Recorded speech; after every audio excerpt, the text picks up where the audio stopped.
Jadi kayak kemarin videoku rame banget dan mohon maaf, sorry tuh ya teman-teman, warga Bojo, ternyata Bojo itu ikut Kecamatan Tarik Kabupaten Sidoarjo. Aku nggak tahu kan karena Kak Nia ini menyampaikan hanya desa Bojo aja. Aku nggak tahu kalau itu ikut Kabupaten Sidoarjo. Aku kira masih di Mojokerto. Nah, karena Kak Nia ini aktivitasnya sering banget di Mojokerto, jadi aku kira masih ikut Mojokerto, ternyata ikut Sidoarjo. Sorry ya teman-teman semuanya. But kali ini aku akan menceritakan lagi pengalaman Kak Nia di desa Bojo lagi, Bojo lagi, Bojo lagi. Aku jadi penasaran teman-teman, kayak apa sih gitu, maksudnya seserem itu ya memang mitos-mitosnya yang ada di situ. Nah, Kak Nia ini mengirimkan sebuah foto, ini kali kanal atau sungai kanal. Ternyata kali kanal ini putusan dari gitu apa putusan dari kali Brantas yang mengarah ke Sidoarjo gitu arek. Jadi ternyata di jembatan ini banyak sekali menyimpan cerita-cerita mistis. Kalian kalau nggak percaya langsung skip aja nggak apa-apa. Aku menceritakan buat kalian aja yang percaya. Mungkin salah satu dari kalian ada yang pernah mengalami kejadian juga di jembatan ini.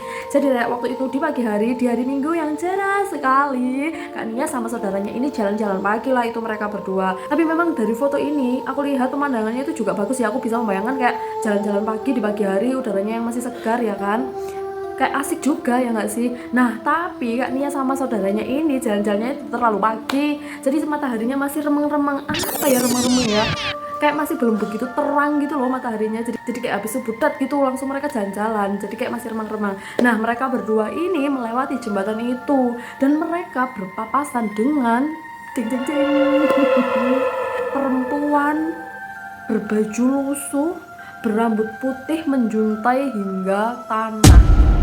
Dan Kak Nia ini tanpa berpikir panjang, Kak Nia menyapa dengan sangat sopan santun sekali, kayak mangga, kayak gitu. Dan sontak saudaranya Kak Nia ini langsung lari tanpa apa-apa.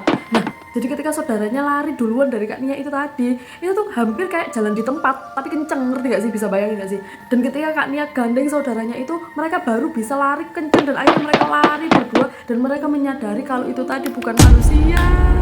Kayak telat gak sih Kak Nia baru sadar kalau yang disapa itu bukan manusia. Jadi Kak Nia itu kayak gak konsen gitu loh nyapa si perempuan itu tadi. Nah ini kejadian pertama. Kejadian kedua dialami oleh Pak D dan budenya Kak Nia. Jadi ceritanya ya rumah tangga biasa lah ya, pasti ada cekcok gitu kan.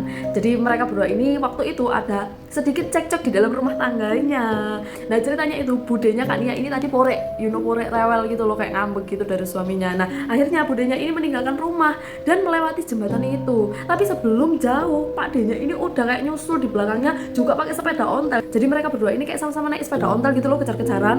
Nah ketika di detik-detik budenya Kak Nia ini mendekati jembatan itu, Pak D nya ini tiba-tiba nggak lihat budenya ada di mana. Nah ketika melewati jembatan itu si Pak D nya, kayak Pak D nya itu nggak ngeh gitu loh ada budenya di situ. Tapi budenya itu lihat Pak D nya itu tadi. Nah si Pak D nya ini nggak lihat ada budenya di situ.